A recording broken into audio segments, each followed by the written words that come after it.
get us live on the ESPN app. One app, one tap. You probably already have it on your phone. Presented by Progressive Insurance. Key, you see the sweater I'm wearing today for my squad? It's a sweatshirt, isn't it? Sweatshirt. Yeah. I just want to sweater. Yeah, I just want to give a shout out to Rachel Richardson. That's all. She plays on the women's volleyball team at Duke. Had a little issue. That's a volleyball sweatshirt?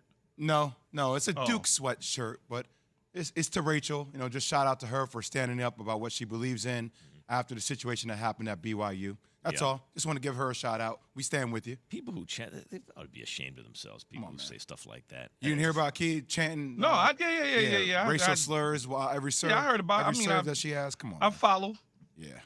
That's all. all. I followed it. By the way, certain places you go and you play in certain areas, things like that are going to happen. But people should understand when they do that in a public forum, especially, what they're doing is bringing shame on their parents.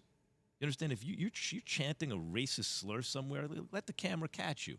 That's shame on shame on your parents. Yeah, I don't even know. Disgrace to your family name. And she's handled it like a true pro.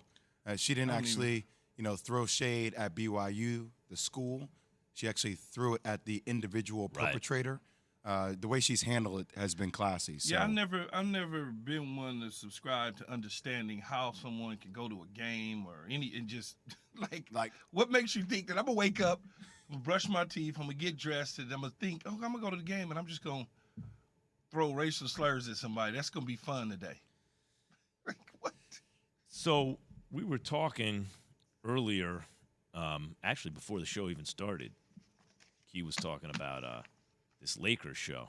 What's it called, Key? Legacy, right. I have to tell you one more damn time, Max. And Legacy. You may have to tell me twice before the end of this segment. I told the dude Annette Kavanovich before. I'm bad. I was calling him Evander Holyfield for the first 6 years of his career. I watched every fight. I'm bad with names. I got a piece of my brain missing. Just think Lakers legacy. Yes. Lakers All right, legacy. that's good. Little alliteration. Anyway, talking about how Jerry Buss, they went into how Jerry Buss was trying to buy the Cowboys. Man, how that Jerry would have changed the fortunes of the last 25 years for the Cowboys. But the owner you got, Cowboys fans, is Jerry Jones. And here he is on the Cowboys narrative on 105.3 The Fan. I like that, continually reminding that we need to not only get in the playoffs, but we need to get way deep into the playoffs so we got a chance. I think this team is reflecting that. I think it is a narrative of the team. I think it reflected in our decision-making in the spring, who we kept, who we let go, and who we brought on. So that is the narrative.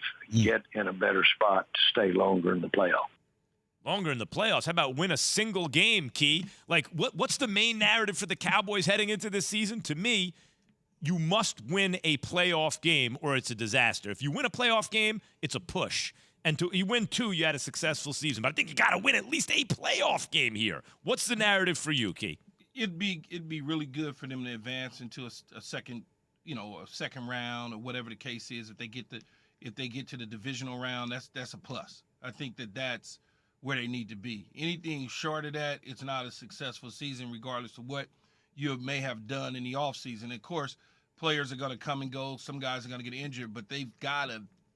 It's time to go. You can't just win the division and gone home. You gotta win the division and knock on the door of the NFC Championship appearance. You have to do that.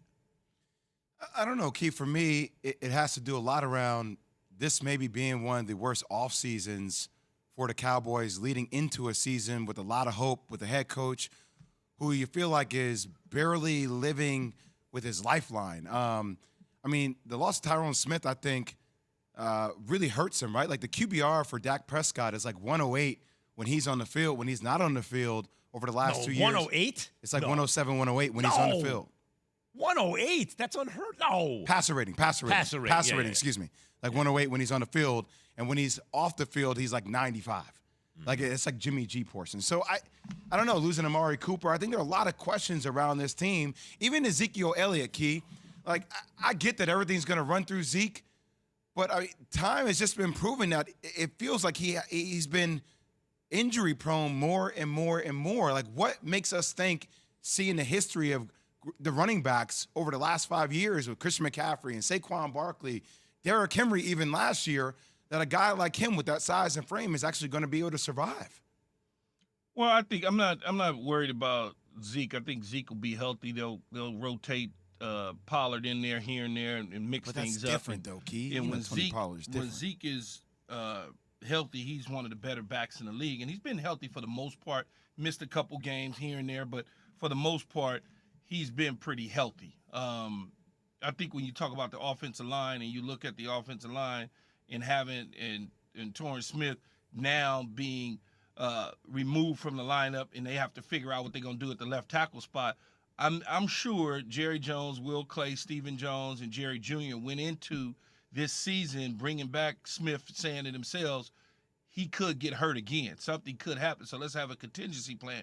What that contingency plan is, there's a big left tackle sitting out there named Andrew Whitworth who's available. So if they want to go and try to wrestle him out of retirement, that may be an option there.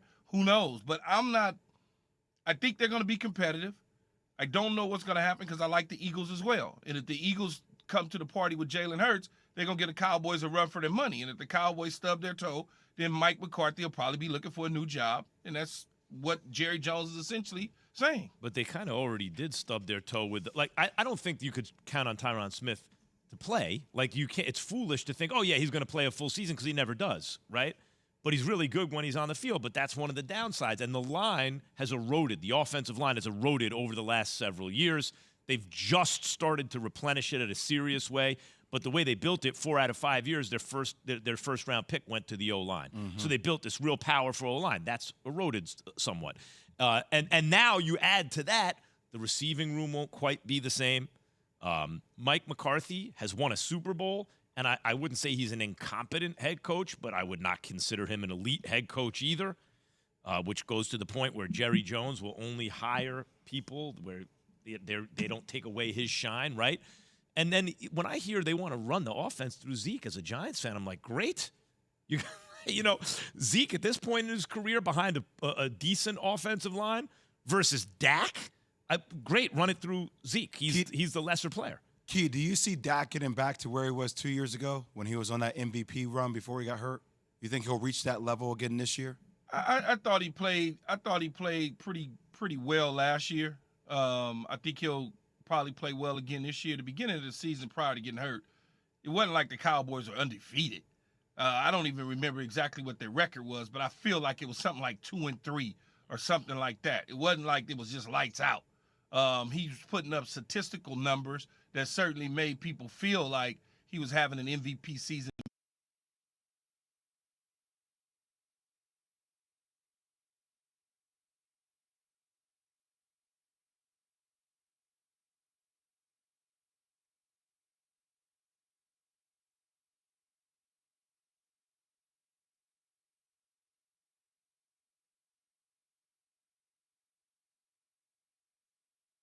It wasn't like the Cowboys were undefeated. I don't even remember exactly what their record was, but I feel like it was something like 2-3 or something like that. It wasn't like it was just lights out.